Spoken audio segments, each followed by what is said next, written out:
formally, and let me also introduce you to the other Anand, our head, Anand Rao. He's our head of the center, and also Professor Shah, who's the coordinator. Both are here.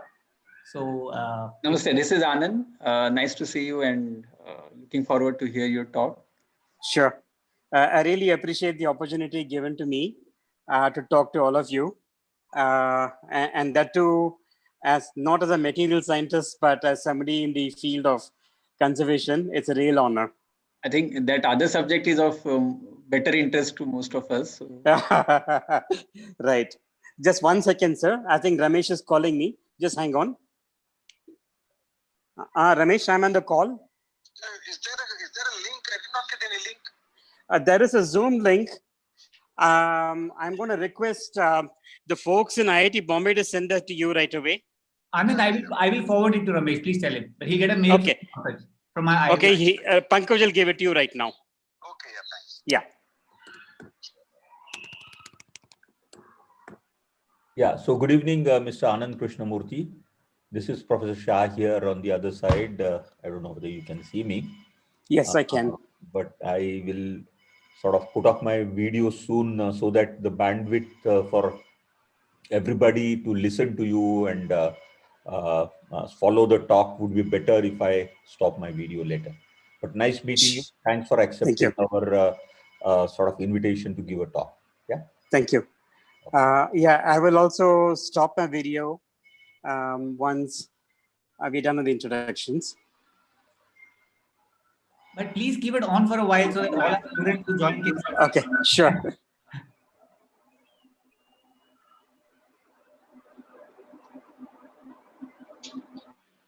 Hello, Dr. Anand. This is Penan Chinnasamy. I'm a faculty with Sitara, and interesting to see how you use GIS technologies because I teach GIS for Sitara students. Sure. Yeah, we're very early in the game on the GIS technologies. I think there's a long way to go, but it's very powerful. Excellent.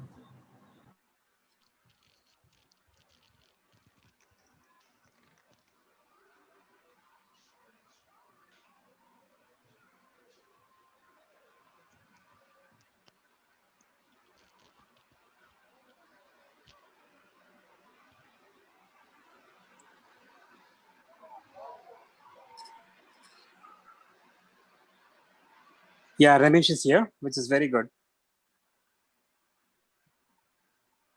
Ramesh, we can see you, but we can't hear you. You can't hear us? Hear me? I can hear you now, yeah.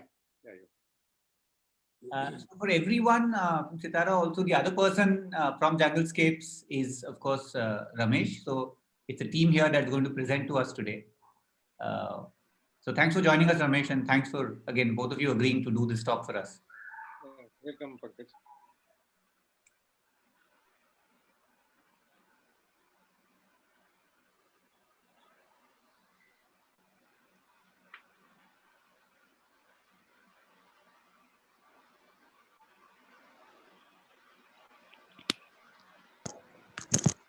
So let us know whenever we can start.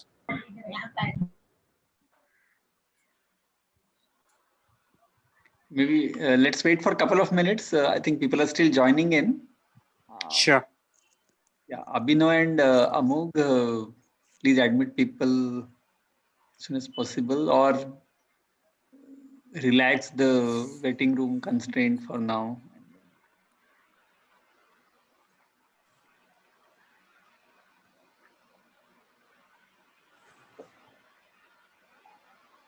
So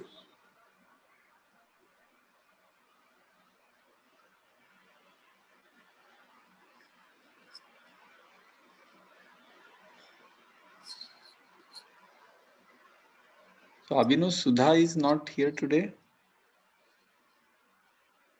Yes, sir, she's joining. So just have a backup for the slides. That's what I mean. Yes, sir.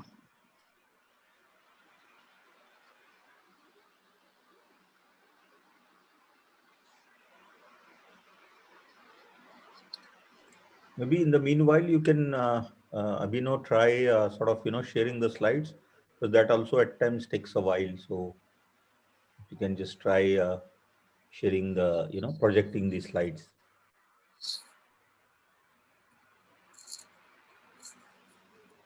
Yeah. The students send last minute reminders to the respective groups, MTD 1, 2, and PhD. Yes, sir. Yes, sir. No one is in the waiting room, right, Amok? Abhinav? No, sir. Okay. Actually, some students have also joined through the YouTube live Okay. due to the connectivity issue. I see. Okay. How many are there? Roughly? So right now, I think it shows 10. Okay. All right.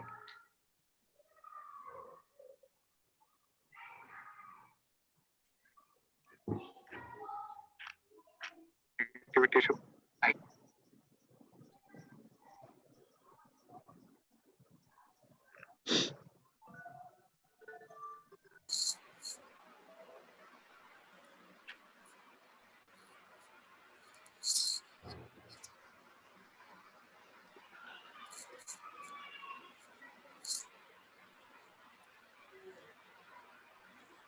On a lighter side, I think it should not be a jungle escape if you read it that way. we understand it like landscape. You have jungle scape. Yeah. So people should not understand this as jungle escape. We want to escape from the jungles. Or escape to the jungle, which is probably a better thing to do. Okay. Yeah, sure.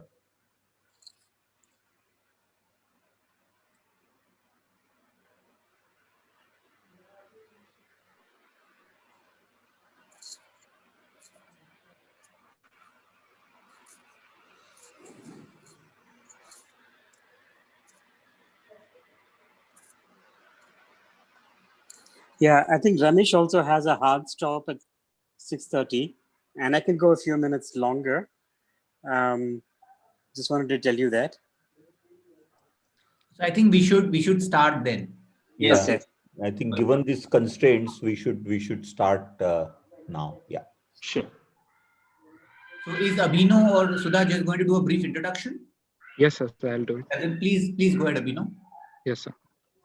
Good evening, everyone. Welcome to the Sitara seminar series. Today with us, we have Dr. K. Anand. Dr. Anand is associated with Deakin University, IIT Madras, and IIT Hyderabad for the Materials and Manufacturing Center of Excellence. He has a wide portfolio of interests and activities, which include, among others, the bringing together of a joint Indo-US consortium to develop disruptive technologies in solar energy. He has been part of the GE India Technology Center since January 2000 and was part of the startup team leading research activities in metallurgy as a manager at GE Global Research in Bangalore. Dr. Anand has been volunteering for the last 13 years with Junglescapes, a grassroots ecological nonprofit engaged in restoration of degraded forests in and around Bandipur Tiger Reserve in Karnataka. The restoration involves a variety of activities, including soil alleviation, watershed management, management of invasive alien plant species, creating better habitats for wildlife, etc.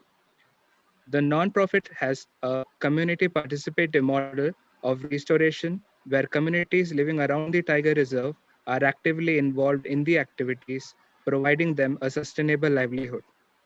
Anand sir plays an active role in enabling the use of technologies like GIS for the restoration purpose. On behalf of the Sitara family, I welcome you, sir, and we can now proceed towards the session. Over to you, sir. Thank you. Thank you very much for the introduction. Just wanted to say that I retired from GE in 2019 after achieving superannuation age. And I've been with IIT as a consultant and also work with other corporates as a consultant right now. But my real passion and weekend passion has been Junglescapes. So if you could go to the next slide.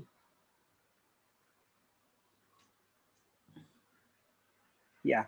So what is Junglescapes? It's essentially a grassroots wildlife conservation NGO focused on ecological restoration of degraded forest habitats since around 2009. We believe that unless there is active community involvement that creates alternative livelihoods, that also uses their know-how, we really cannot have restoration. So there has been a very strong underpinning philosophy of junglescapes. We've been working closely with the forest department, of course.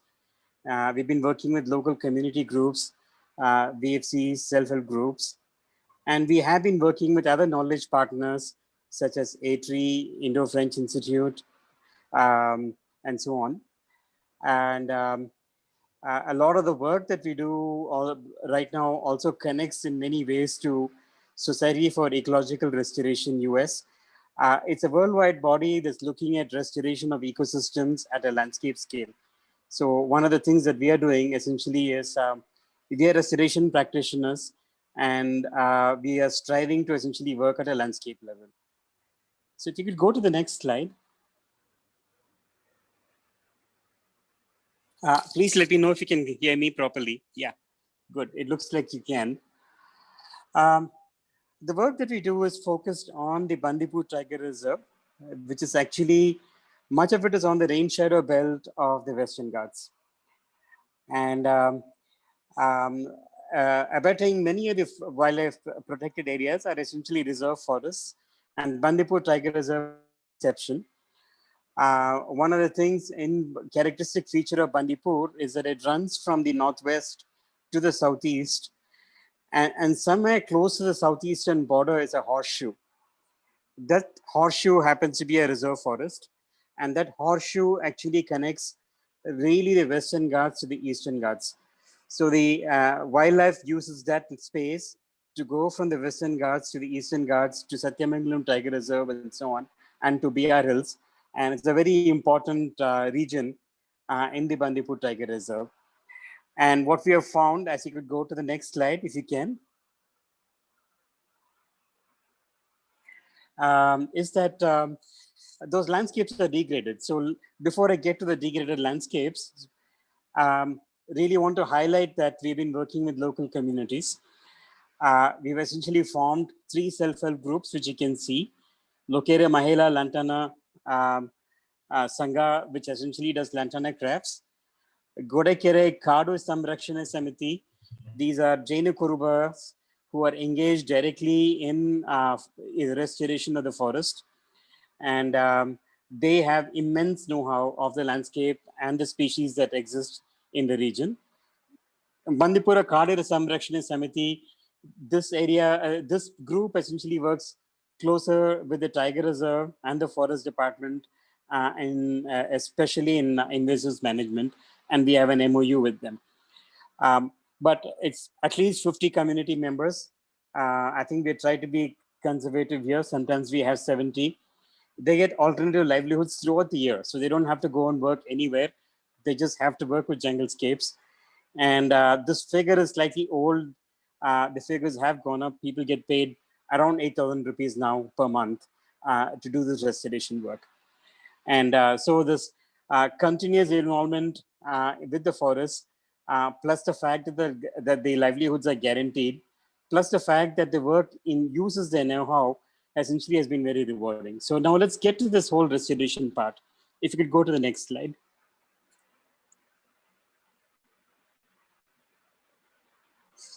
Right. So in 2007, when we actually visited these landscapes, we found that much of the Lokere Reserve forest was very badly degraded. The soil in many areas was exposed. There was no grass cover. There was inadequate shrub and tree cover. The anthropogenic pressures were very high. The grazing, firewood extraction, they were all very high. And when we spoke to the communities, they had memories of the forest, which was in much better condition back 30 years ago, 40 years ago, compared to where it was today. So what they really said in 2007, 2008 was, back in 1970s, the forest was in excellent shape. There was large-scale disturbance of the forest land when the tiger reserves are getting marked and people are getting displaced. And Once that disturbance took place, the landscape never quite recovered from essentially the degradation that we were seeing. So if you could go to the next slide. So what is degradation? I mean, I'm sure that we can get into this at great level of depth, but for the sake of today's seminar, what I would really say is that soil is being exposed and compacted. Does not have the capability to basically grow grass, shrubs, etc. And that's what you see on the top left. Sorry, was there a question? Okay. Then you would see examples of gully erosion, which is that water is coming downhill. As it gains velocity, it becomes erosive in nature.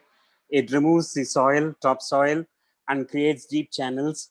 And in the process, takes away the topsoil, takes away the seed bank, and that becomes the starting point for rapid erosion. The other is, significant loss of grass and shrubs, leading to exposed rocks and exposed soil, which is what you see in the bottom two. And this is typical of the regions prior to restoration. And even now, if you take a look at landscapes which are not restored, like the bottom two, they actually look like this because we have not done the restoration as yet. And even in these 10 to 12 years, the landscape did not really have the capability to actually heal itself and bring back the vegetation the way it was probably entitled to. So if you could go to the next slide. So then this landscape is big, right? So we're looking at about 15 to 20 square kilometers, 2,000 acres. And if you take a look at the landscape, it really consists of maybe around 6 hills and valleys in between. The hills essentially have moderate gradient, maybe around 30 to 40 degrees. It's not as steep as, let's say, Himalayas or some of the spurs that you would see near Bombay with Western Ghats. Gentler hills, but nevertheless, degradation was rampant. So what we tried to do was using GPS coordinates, map out the hills by way of steeper slopes, gentler slopes, gentle gradients, valleys, and so on, so that we could actually start correlating the kind of vegetation that we see to the kind of terrain that we were actually walking through. So that has been done by us as we went along during the restoration. And now we are finding out that, the use of satellite technology is very critical to understanding what we are doing and understanding what the outcomes are as you spend time in this landscape. So if you could go to the next slide. So what is restoration as far as we are concerned? So I really want to tell you, when we started, we actually went along with like everyone else saying, let's go and plant saplings. So we planted saplings at a large scale, a few thousand in the first year, 15,000 in the second year, and so on. One of the self-serving logics for this was the corporates liked it, we could always get funding. The other logic to the sapling planting was that the local communities could connect and they would stop grazing, they would protect the landscape better. There was a lot of truth to that. The third aspect was that we were careful about species selection, only native species, etc. But having said that, when you plant a sapling, it is not the same as a seed germinating, growing into a sapling, and essentially growing into a tree. When nature does it, everything is just right. The genetic robustness of the seed, the moisture availability for that species, the kind of rainfall that you see over several seasons, and the hardiness of that particular sapling in that particular landscape, in that particular location, everything is perfect.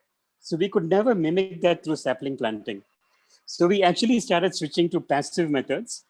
And the passive methods are essentially rainwater harvesting, arresting gully erosion, and natural juvenile support. So I'll come to that. The active methods have been primarily lantana removal. It's a very important part. Saplings is something that we still do, but at a much smaller level. Seed dispersal is something that we do, especially when it comes to grass, because once you start holding this topsoil together with the grass and start a nutrient cycle, everything else actually starts coming back very well. So it's a combination of these two techniques. And I'll spend more time on the passive restoration as we go forward. So if you could go to the next slide, please. So it's very simple. Water harvesting in this 1,500 acre landscape, we have done maybe around 60 small ponds and check dams at multiple locations. We have done several stone overflows. The small ponds are very self-explanatory. They essentially are about 5 to 10 feet deep, maybe 20 feet by 30 feet. The local communities know where to dig it, and they essentially have the basics correct, which is that they do, located in such a way that it harvests the rainwater. They have channels to drain off the excess so that the pond doesn't overflow and the walls get eroded. So they have it right and they do it really, really well. Check dams are self-explanatory.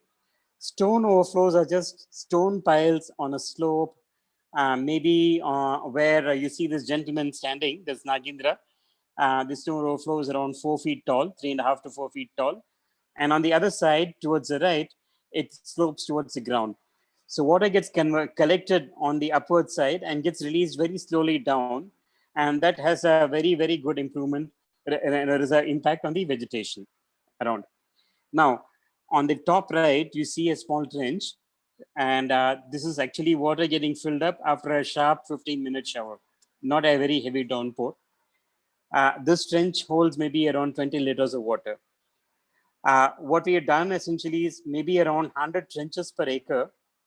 10 trenches per acre, 100 trenches over 10 acres. Over the entire landscape, if you do the math, it's close to 100,000 trenches or more. So each of these trenches is actually holding about 20 liters of water after a 15-minute shower. Now, that has a very big impact on moisture retention in the hill slope. And what you can see in this trench, adjacent to it, just above it, is actually a small sapling. So this trench is positioned in such a way that it harvests rainwater for that sapling, kind of semi-exclusively. It works really well most of the time. And you would actually see that these saplings begin to grow faster. And in some cases, the trenches actually recruit moisture, recruit seeds. And as the trench dries out, the seeds begin to germinate and grow. And those could be natural grass cover. It could be shrubs. It could be saplings. So the trenches have a passive way of continuously generating what I would call as green revenue for the forest. It's essentially just attracting and building biomass. And that too, stuff which is genetically suited for that particular landscape at that location. So if you could go to the next slide.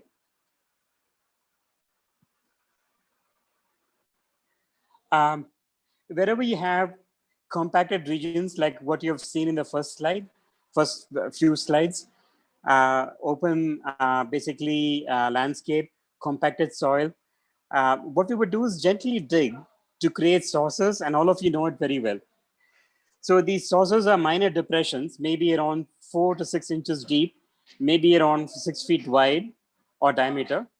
And once it starts recruiting moisture, either seeds come in there and basically germinate automatically, or you would disperse grass seeds mixed with some essentially nutrients like manure and in the form of small pellets, and these grass seeds essentially take over and grow. But once you have done this and created small nuclei of grass, that begins to spread really, really well in the forest. And I've seen literally in a matter of 6 months, landscapes get transformed because we built enough sources with enough grass seeds dispersed that essentially takes care of hard, clayey, compacted soil. And to me, this is a very, very critical step in repairing the landscape. One of the gentlemen I did not acknowledge is Dr. Rakesh Dahiya, CMDE.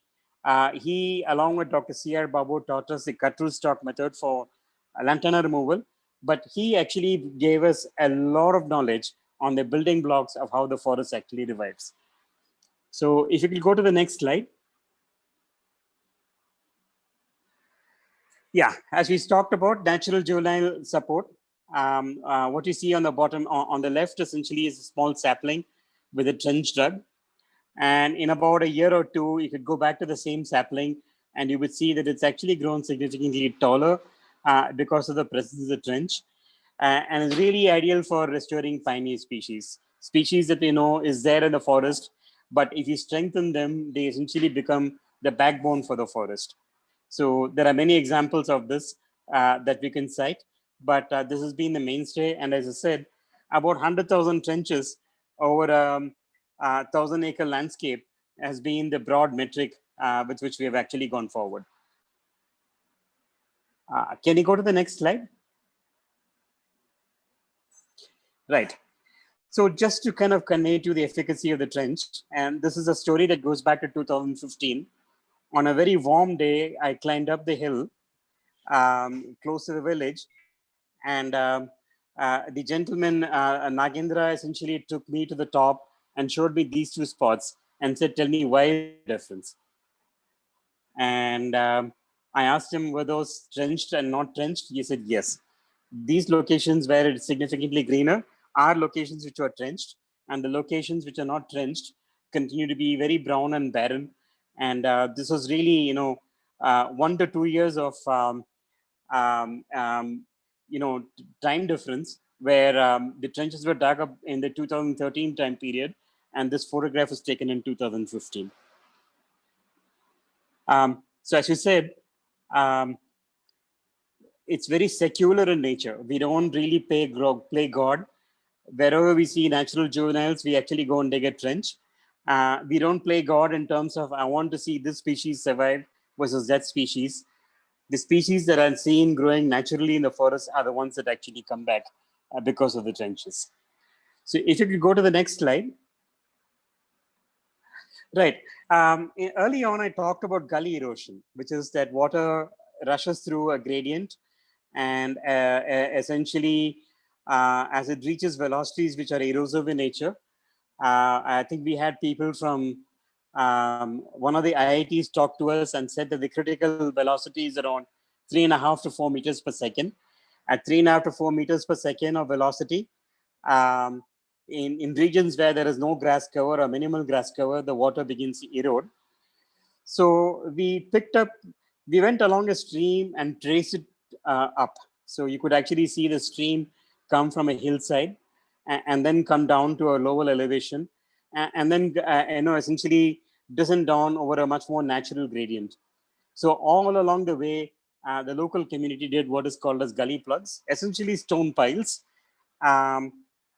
put in such a manner that the water does not reach erosive velocities in between. So the typical distance is maybe around 50 meters to 100 meters.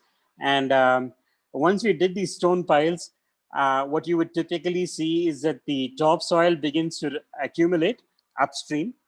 Vegetation begins to improve both upstream and downstream. And when this is done at scale, this has the promise of essentially, transforming the hillsides and essentially bringing back biodiversity, locking in the topsoil and the nutrients in those locations. And this is again done at scale, maybe around 150 gully plugs over just 2 hills and a stream covering a distance of maybe around 100 acres. So if you could go to the next slide. Yeah. All of us talked about Lantana, and my apologies, I had a different version of this slide which somehow didn't get saved. But what you see here is Lantana camera. It's an invasive species, and all of you know it. It got introduced by the Britishers as a fencing plant or an ornamental plant in the 1800s. It loves sunlight. Wherever it sees forests getting opened up because of roads, mud tracks, it begins to get recruited, and it grows very, very rapidly.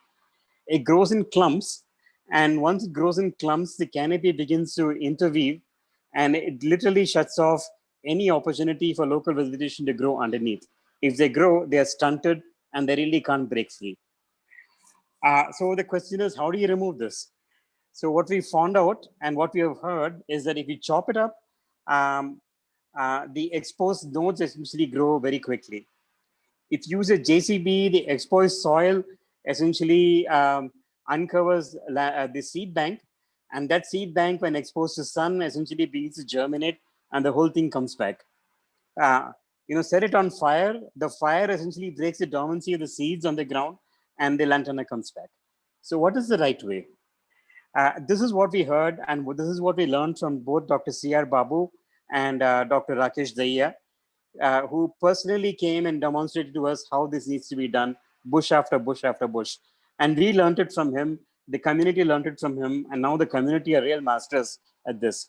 So what you do is you take a gujli, it's really like a like a spade, but the spade is shaped something like a clover, and it's somewhat wider than the taproot, which is around 1 to 2 inches or 3 inches in diameter. So this goes, and so what you do is you take a pole and push the lantana bush back, the cluster back. Somebody stands and essentially starts hitting at the taproot 2 to 3 inches below the ground in such a way that the copicing zone and the taproot are cut. And then you just overturn the lantana bush, and then it's gone. It just doesn't come back. And because the taproot has been cut under the ground, it really doesn't recopis and regerminate. So we have statistics on this. You do the primary removal, come back and do secondary removal, and after about 2 years, you can literally eradicate lantana. And if it is a moderate density lantana area, where people can walk through, you can remove over an acre per day with 10 people.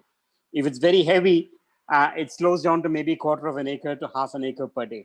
But with a group of 10 people, you can clear about 300 acres of lantana within about a year, or maybe a year and a few months. But it's a very, very attractive technique targeted just at the lantana bush.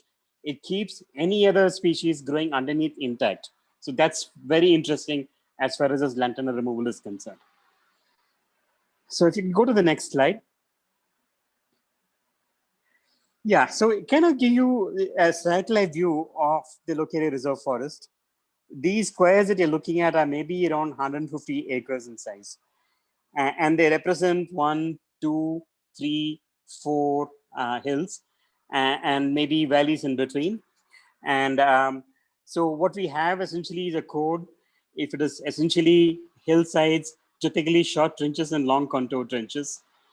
Valleys would be ponds. We would put saplings, especially in the valleys. We would put check dams along the streams, gully plugs along eroded hillsides, sources along, flat compacted regions with very small gradients, stone overflows along the hillsides. So this combination dispersed over, let's say, a 200-acre sample like what I've shown you is an example of the watershed improvement that we have done. And this has been replicated across the Lokere Reserve Forest. So if you go to the next slide. Yeah, changing gears here. When we came in 2007, everybody was cooking with the regular 3-stone chula. And as you could see, the fire essentially wraps around the vessel. The smoke essentially fills the room. The people who are in the room essentially get impacted very badly by indoor smoke. Ramesh came across Phillips Estrin Foundation. They essentially were one of the many groups that pioneered on the chula, eco chula, but they were very good in actually developing a model by which this could be launched, at a wider scale. So they had molds to make this chula. This is like a semi-knockdown kit, like in an automotive factory. So all these elements, blocks, could just be, made in the village and assembled together with some cement and a pipe. And you would essentially ensure that the fire stays within the chula, heating only the vessels, and then the extra fire and smoke would go up the chimney. leaving the room substantially clean as far as the smoke is concerned. So this is very good, and we found that people were using this chula. We had done it on 400 houses. We incentivized the community to actually get this done. But what we found out were two things that happened. LPG began to kind of permeate and percolate, and you could see the graph on top. Maybe around 10 to 15% of the community is dependent on LPG. The rest of the people were still using firewood, but why? Partly for the chula for cooking, but more importantly for heating water, for bathing. And that is, heating water in large quantities for bathing at the end of the day. This region does get cold and cool in the nights, and you need hot water almost every day. So we found out that we could use this concept called a Gujarat boiler, which is like the boilers that we would use when we were young, before we had geysers in our home. Except that this is better. You essentially see a pipe from the top, and you essentially have a spout at the top. As the water gets heated, you just pour mugs of cold water into one end, and that displaces the hot water, and the hot water comes out in a bucket. And you could just take a few twigs, literally lantana twigs, and light it up, and it heats up really well.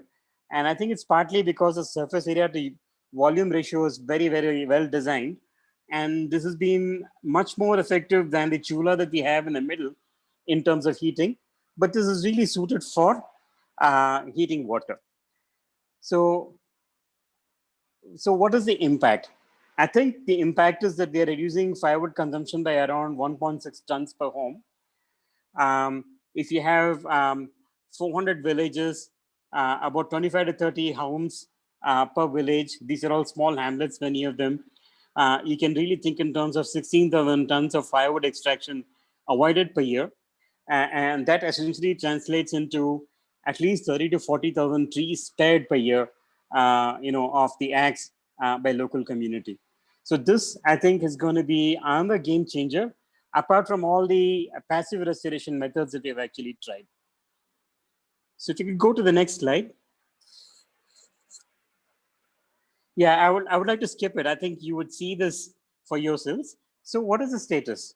1,500 acres being restored, ecological resilience restored in over 1,000 acres. So there are many locations where we don't have to do anything at all, and we find that restored landscape is holding on its own with minimal intervention from us.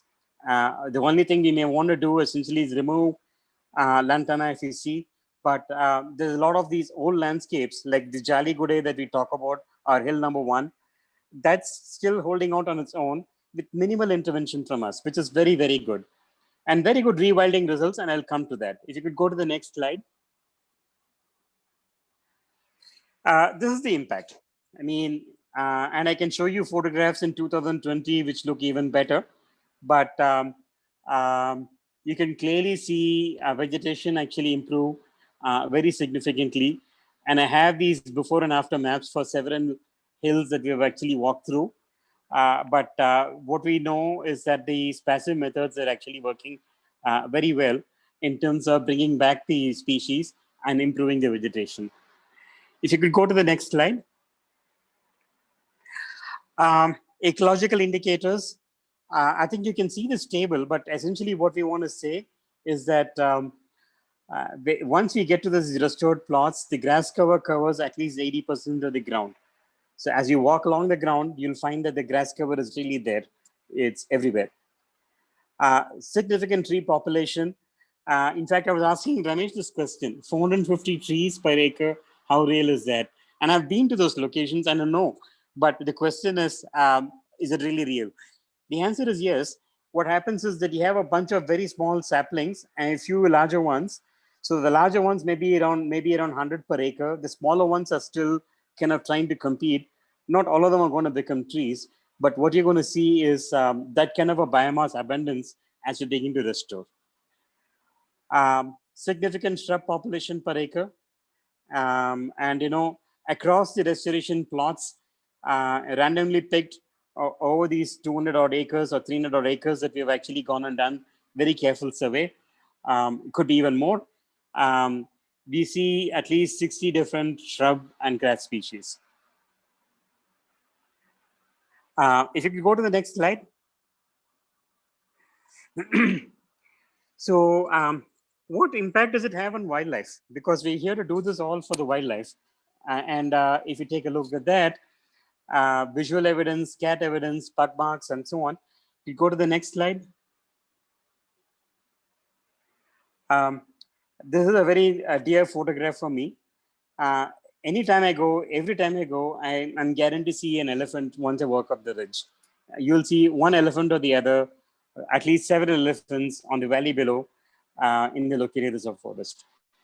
But what is very dear is that in the dry season with the landscape exposed, you still see elephants in our area. And it's largely because of better fodder availability. The elephants always find something to browse in our forests, either tree species or grass. This is something that we really, take some satisfaction in. If you could go to the next slide. Plenty of evidence of scat. We see pug marks, we see tiger scat, we see scats of barking deer on the bottom right, bear scats, very good indicators of species diversity and habitat occupation. People have personally seen leopards. Our field staff have seen a tiger. I have seen tiger pug marks. We have seen, cheetal. Every time I go, I'm guaranteed to see barking deer scat, like what you see here. So scat evidence is very good. If you could go to the next slide. Pug marks, you can see that. If you could go to the next slide. This is another great one. This was in 2014. We walked up the hill. Typically, we go in groups along with the local community. This time around, one of the mongrels came along with us, and he darted across and essentially smelled something, and he fished it out, and he came back and showed it to us. This is essentially the remains of a cheetal on the left, and what you see on the right essentially is a skull of a wild boar. And this is something that we see quite regularly in this landscape. If you go to the next slide. Yeah. So the other species that we have seen, you could see all of that right here. So I would skip that. There is another story to all of this, and it's a very important part of the work we do. It's a human dimension. So when we reached these locations back in 2007, 2008, it was clear that the population was quite poor. They had very limited amenities in the house.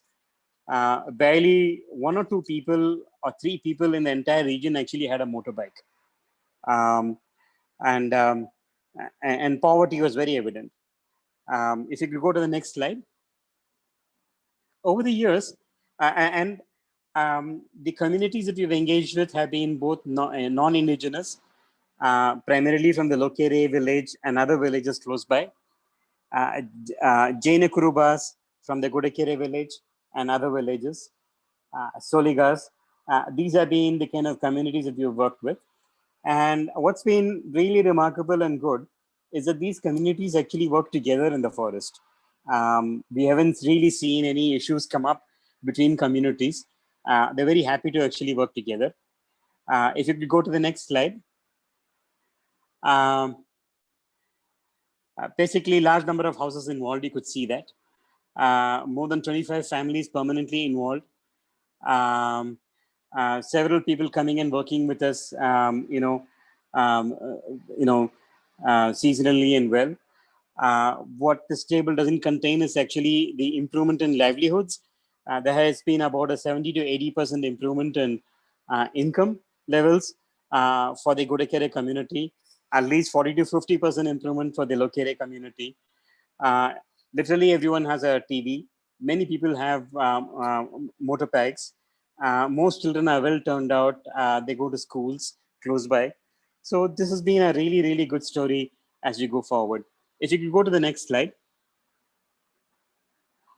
Yeah, standard of living. As you could see, in Godekere, 40% of the houses own a TV, 40% of the houses have LPG for cooking. Many people do home improvements. All houses have a TV in Lokere. 90% of them cook with LPG, and 30% of the homes own a motorbike. And this is data that we presented in 2017. And I'm very sure that if you look at the data right now, it would have gone up. There's a lot of pride and self-esteem. They tell you in Kannada that our house is here, pointing to the houses here. But the home for the wildlife is there, and they point to the forest, which is essentially a stone's throw away. They understand that if the forests are in better shape and there is enough fodder available, there is less reason for the wildlife to come to the villages, and so they see less of a conflict right now. And there is a real, hand on the chest kind of a pride that you see from them, saying that we've recreated this forest. That kind of a pride is very, very satisfying to see. The pride that they take in what they have done. So we can go to the next slide. So what have we done? We've changed them from essentially exploitative livelihoods, where fodder, firewood, grazing from the forest. We've changed that kind of a relationship to more of stewardship and custodianship. And we have used the local knowledge systems for the restoration. And it's very, very dynamic, almost ingrained, very organic. Every day they take decisions which are local, in which we are not involved, but those decisions are really, really good in terms of how they restore.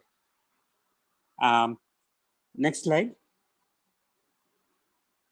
Yeah, my apologies, because I really had a different slide which somehow did not get saved. The question is, what can you do as technologists? Because I'm addressing people who are in IIT. The first thing to me is, satellite imaging in protected areas and adjacent, understanding where the forests are, the protected areas, reserve forests, and really understanding what degradation actually looks like from the top. Because once you're able to look at it from the top, from a satellite, your ability to assess landscape at a larger level is really, really huge. And that's an area where, you could really make a difference and kind of say, this region needs to be restored. It could be villages near Tadoba. It could be villages near Bhimshankar Sanctuary. It could be in the Sahyadri Hills. You could really be, spotters for degradation. Second thing is that we need to essentially take care of erosion, soil erosion. So wherever you have landscapes where there is a slope and the landscape does not have enough vegetation, the water is going to run off at higher speeds and it's going to create erosion, and that erosion takes away the nutrients in the topsoil. So contour maps near forested regions, derived from satellite imagery, could kind of tell us where are the areas, whether we have correlations between barren regions and steep slopes. So you could actually point us towards, where we need more intervention as far as arresting soil erosion and moisture retention is concerned. Thirdly, cleanup, basically lake cleanup, river cleanup, using environmental engineering. That's a very important part.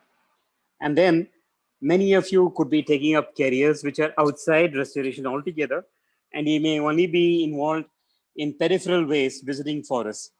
But then the question that comes up is, what can you do for conservation when you have a completely different occupation and you really don't have the time?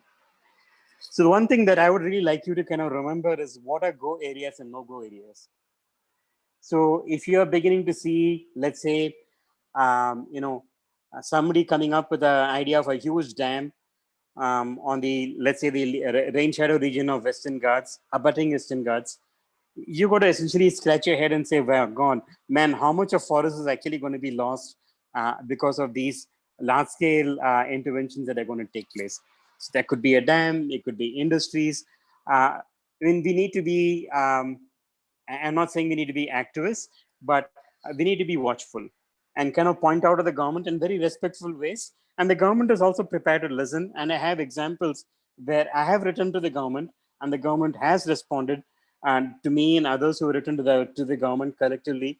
and they stop projects which the environmentalists think are harmful. So this is an area where he can actually work. But coming back to what we have done at Junglescapes, forests in rain shadow regions degrade with time.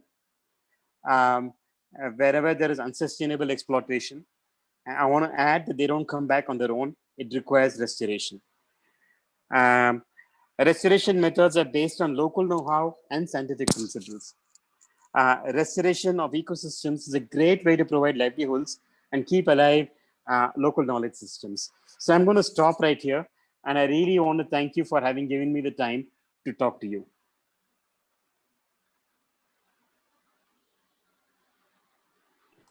Thank you so much, sir. Now we move on to the Q&A session, and I request the participants to raise their hands and we can take the questions in the same order. Shah, sir. Yeah, Dr. Anand, thanks for your presentation and telling our students about the possibilities of rejuvenating our forest and ecology. So I had two quick questions. Often at times we see that there is a danger of these forest fires, in which you lose everything, all those great efforts of whatever creating and sustaining and maintaining all those trees. When you have the summers, when the trees get dried, and then some fire a little in the corner can, thousands of acres can be. I'm not talking about the ones what you see in the western country, those kinds of big forest fires, but we do have these incidences.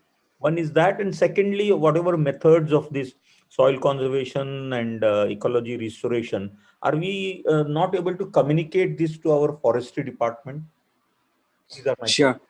Two questions. Yeah, I'll give you both the answers. See, the forest fires are part of a natural cycle, and we cannot dispute that. But the forest fires are also man-made in 80 to 90% of the cases, and that also cannot be disputed. Now, if the fire takes place in regions which are essentially natural forests with minimal human intervention, minimal presence of invasives, very often they turn out to be ground fires and the tree cover is intact, and the damage is actually minimal. Many of the ecologists will feel that this is actually nature's way of addressing their ecosystem. I don't want to argue with people on that, given that the landscape in India is so limited by way of forest cover. We really can't afford to lose anything. But this is a school of thought that we need to respect. But the other answer is that when the landscape is covered with lantana or other invasive species which are very flammable, the fire that results is actually very violent. It takes away the canopy, it takes away the trees, and the damage is very immense. And I have seen personally, and I can show you examples of photographs offline, where damaged regions don't come back so quickly. It takes years and years for the damaged regions to actually come back. And if they come back, the question is, does the native forest come back? Does lantana come back? We believe that quite often the lantana actually comes back with renewed vigor when there is a violent fire in a lantana infested region. So that is the first question. The second question is on the forest department. Actually, there is a lot of knowledge in the forest department. The whole idea of digging trenches actually came from Kollegal.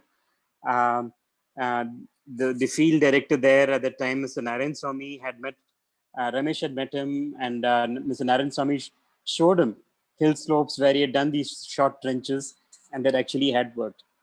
So ideally, what we need to do is encourage the forest department to work with communities and create work for the local communities in a manner where they get livelihoods for real restoration and useful work. So that's something that I would like to urge.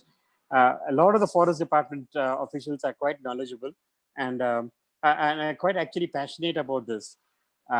So that's something that I would really like to state. Anand, can I add to that? Sure. Dr. Shah, I think the question of forest fires is a very critical one because as the global warming increases, the likelihood of natural fires is also going to increase, in addition to man-made fires, as Anand mentioned. So we're going to have temperatures of 45 to 46 degrees in places which historically had 35 to 36 degrees of temperature, and that is going to cause more forest fires.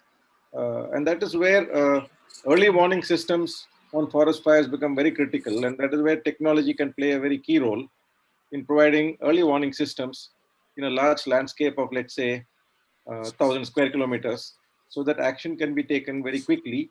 And also the firefighting mechanisms now available with the forest department are very ancient. So you got to rush some couple of firefighting trucks from 50 kilometers away.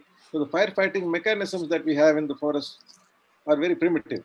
So we need early warning systems, and we need effective suppression of fire also. That was on the fire thing. The other one on the water harvesting systems, traditionally across India, if you see forest departments, also other restoration people, etc., they use a lot of heavy equipment to make these water harvesting structures. They also use a lot of concrete. So these are all concretized check dams, big check dams, etc. Whereas we have followed a policy of having no concrete. It is all made with stones and mud. So it is something which over a period of 2 to 3 years can go back to nature. And we make smaller structures rather than very huge structures because it's easier to make 50 small structures and is less disruptive to the ecosystem than making 2 very large structures using cement and concrete. I think it's a very valuable point that Ramesh brought out, because the minute you bring in heavy equipment into the forest, the collateral damage is very high. And I think you're going to kill off a lot of native vegetation just moving this machinery along. And trying to do this manually and waiting for essentially a few heavy showers so that the soil is soft, those are all strategies we should follow to actually restore. Yeah. Thank you. Shashank. And thank you for the presentation, sir. So I have a question regarding the community participation in the work which you discussed. So from some little exposure I have of forests and the watershed interventions around them. What I have seen is that people who are not part of the interventions from local communities, they sometimes they would go and they would cut those trees or so they would hamper the conservation efforts. And even those who are involved, people from local communities, those who are involved with the project, they might also go to those areas, geographical areas, those hilltops which are not part of the effort, and they would cut trees from that part. So did you also face something of this sort, and how did you kind of deal with these situations? Sure. Thank you, sir. I think the first thing we did when we actually got the communities to involve is to actually talk to the community with a significant number of elders also present.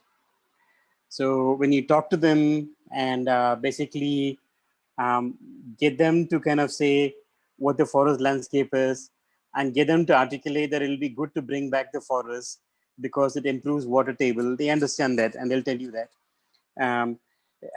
For them to kind of come out and say, if the forests are in good shape, we don't get wildlife coming out here and destroying our livelihoods or destroying our lives. Those messages coming from the elders actually have a very good impact on the youngsters. And so by and large, what we have seen is that the community has respected the kind of work that is being done. And if there are more people who want to work, I'm very sure we have been able to create that work for them. We don't turn away people who want to work with us. We'll always find the funding to actually get more people involved. But the people who are involved are the ones who actually want to work in the forest. Many of the others either don't because they're physically not quite able to, or because they have other alternative livelihoods. But we haven't seen this as a huge issue. People are very respectful, actually.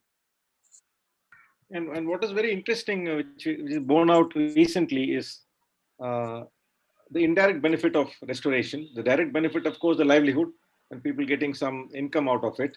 The indirect benefit, which a large number of people are seeing, is lesser crop rates by elephants. So when the forest becomes healthy and there is enough fodder for the elephants inside the forest, they do not tend to come out that much. So there is a significant reduction in elephants coming out and raiding the crops. So even the people who are not involved in restoration are seeing a major benefit, and then they start saying that this restoration is good. And side by side, as Anand explained, we are also taking steps to reduce the dependence on firewood, so that people don't have to go into the forest. Because as the forest gets healthier and there are more animals, it is riskier to go into the forest. So it is better to, from all respects, to reduce the people getting into the forest and facing conflict with animals. Yeah, totally, absolutely agreed. Yeah. Yeah, hello, sir. Anand Kumar. Yeah. So thank you for the presentation, sir. So I have a query regarding the improved cooking systems intervention that you have discussed on your slides. So one of the problems which is faced globally is about the sustainability of these interventions, because people mostly return back to their old ways of collecting firewoods and cooking with their old chulas because of variety of reasons. So how is your experience in this field, sir? And also, is there any periodical monitoring which is being done to check how people are really using it? Sure.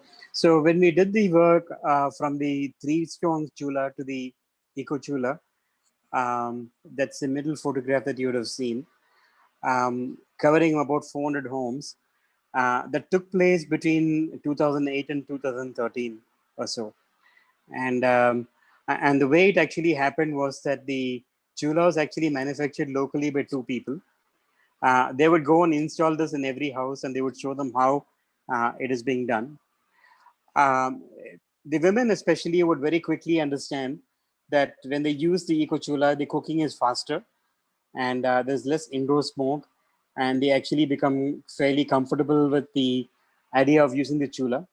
And because the chula is actually cured, it doesn't really break up or disintegrate very quickly. This is a durable structure that remains for a long period of time. Then the other thing that they also have is that they collect firewood from the forest. They stack it up somewhere near the house. It's left to dry, and they understand on their own that this pile of firewood goes, basically lasts longer because of the eco chula they have compared to the conventional one, which means they have to go into the forest more often. That's a lot of effort, physical effort, to go into the forest, cut the firewood and bring it back. So they understand the convenience that it has, and they actually stay the course. Now, when it comes to LPG, we also hear anecdotally that women love it because the cooking is fast. It's faster than any wood stove and so on and so forth. But having said that, it drains it's a huge hole in the pocket. You know, for a community that is making 6,000 or 7,000 rupees a month, shelling out 600 to 700 rupees for an LPG gas cylinder is actually quite stiff. So they want to use it very carefully. They want to ration it. They don't want to use it excessively. And so they are doing 80% with firewood and 20% with LPG.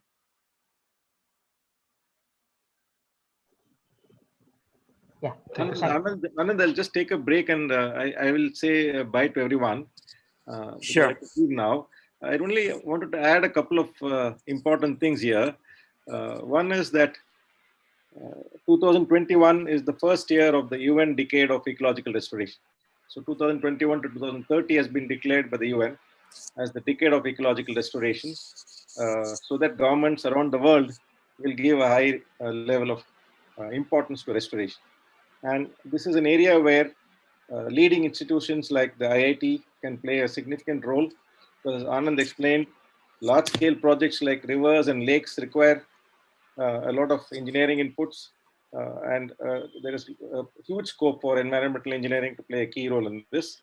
And in case IIT Mumbai is interested in including ecological restoration as part of the syllabus, then we can definitely partner in that. So thank you very much.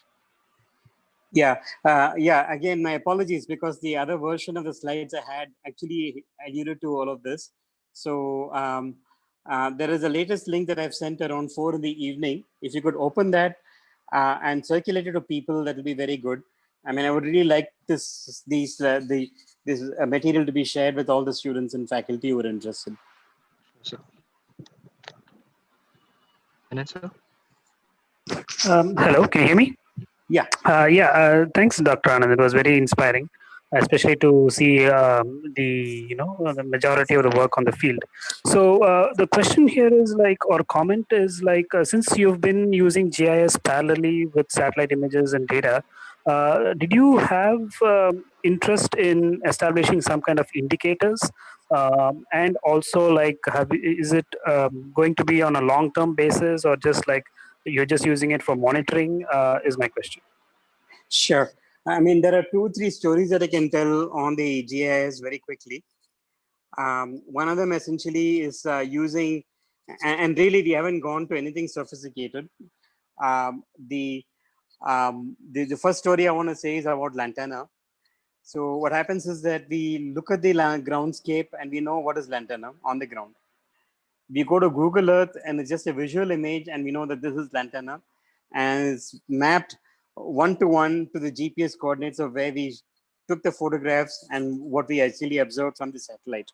But then having said that, this really doesn't scale and we need to have a better method. So we had contacted one Dr. Rohit Pansare, who's been teaching us and he's been working with us. He's able to get spectral images of Lantana. And so over and above the visual sighting, he's able to get spectral signatures of presence of Lantana. So once the spectral signatures are calibrated with ground truthing, we essentially have a method to actually say, where do we have heavy Lantana? Where do we have medium Lantana? Where do we have light Lantana? And that guides us towards actually restoration. So that is one story that I would kind of say is very useful, which is to monitor, invasive species. Have we used GIS to look at moisture? Not yet, but we would really like to learn from all of you. So if you are able to say that trenched regions have better moisture retention compared to untrenched region, and we have data to support that from GIS, that's actually very powerful and really good. Similarly, if I have ponds, if you can say that with respect to this pond, I see moisture availability extending to 100 feet away, 200 feet away, draw circles while moisture availability is improved. That could also be something that is very powerful through GIS. So these are some of the examples that I would actually cite to say where I could use GIS specifically in this landscape of,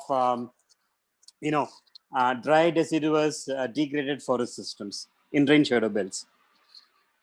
Yeah, thanks. Yeah, because the Indian government is also looking at a lot of these new satellites for monitoring these the indicators that you mentioned, soil moisture, rainfall, and all those stuff. So I think it will come in handy for your work a lot. Sure. And one of the challenges we see on the GIS also is that the satellites that give us the spectral images have a 10 to 15 meter resolution, maybe 20 meter resolution.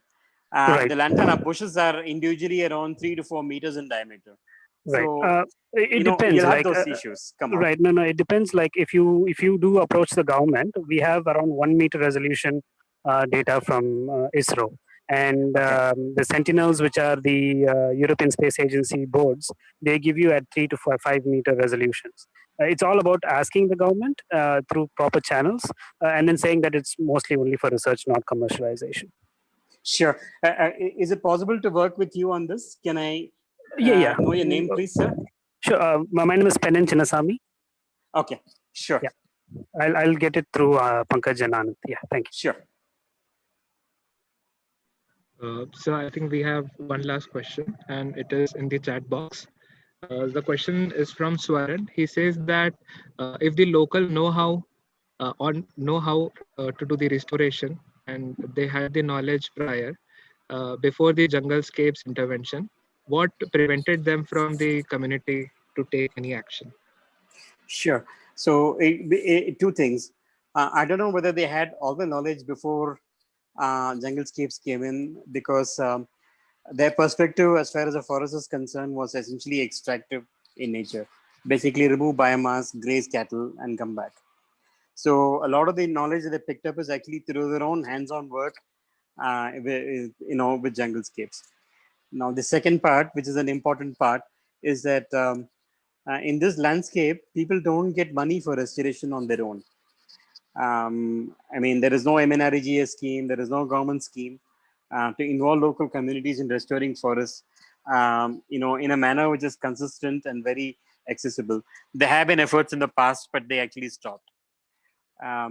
So here with Junglescapes, we have had corporates funding Junglescapes, including the company I work for, GE. We've been funding them for almost 10 years, and basically significant sums of money. And there's a lot of pride in the fact that the forests are reviving. There's also a lot of pride in the fact that the GE volunteers are contributing to essentially these activities in many forms. So it comes back to livelihood. If there are methods by which the government would essentially say, you go into the forest and restore, I'll give you 350 rupees a day, people will do it. But it's really around linking livelihoods for restoration. So, thank you so much, sir, for this beautiful session and sharing your inputs from the Junglescape intervention that you have been doing. I now request Professor Anand Rao, our HOD, to give the vote of thanks, and then we shall conclude the session. Sure. Thank you so much, Dr. Anand, for that very interesting and engaging session. Actually, though we have seen some such stories, I remember visiting Anantapur district. There is a NGO called Timbuktu, you might have heard of, and we have seen such efforts to revive forests in the past as well. So seeing is believing that such efforts really pay off. It was good to have this presentation.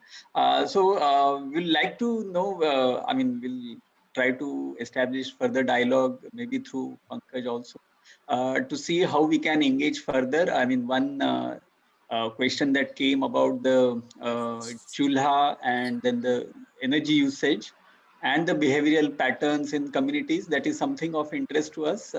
We'd like to find out further details on your interventions and the success related to that. Sure. The other thing that as part of our MTech program, the students are expected to spend 2 months in a village, understanding the village dynamics, understanding the linkages between the resources and technology and the living conditions of people. So typically it is done in summer. So because of the COVID situation, it is slightly the timetable has got a bit disrupted. But then we would like to explore the possibility whether you do get interns in your organization, you host them, and whether that would be another channel through which we can try to establish some kind of a collaboration. Yes, absolutely. We would be very interested in having interns come and work with us for a number of things. One of the things I would think of on the top of my head is carbon mapping. So go to reference plots, count the number of trees, measure the dimensions, use empirical equations to look at carbon sequestered per acre, look at differences between unrestored and restored regions. That could be something that we would be very interested in. We're also part of a network called Restoration First. It's a virtual group of people who get together on Facebook. There are some very interesting organizations closer to Bombay who are doing some very nice work. I would certainly connect you to Applied Ecological Research Foundation, which is actually rewarding communities for carbon sequestration by keeping the forest intact through a scheme called My Forest. So we could do a lot of things together. Maybe the thing to do is to actually start an email exchange and then circle back with you and your faculty and Ramesh to see how we could actually structure some programs together. Yeah. So that's a very nice suggestion, and we'll work on this hopefully soon. So with that positive note, let me thank you again for coming up at a short notice to give this seminar. And probably we overshot a bit. You had some, you had a hard stop at 6:30, but still you stayed on.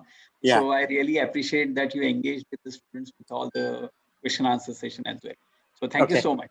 Yeah. Thank you. Thank you very much. Thank you very much for this opportunity. Okay. So we'll share your presentation with all the. Totally, absolutely, yeah. Please use the latest version, the one that was sent, around 4 o'clock. Yeah, Abhinav, please circulate it to all Sitara. Sure, sir. Okay. Yeah. Okay. Thank you. I'm going to leave the meeting now. Yes. Yes.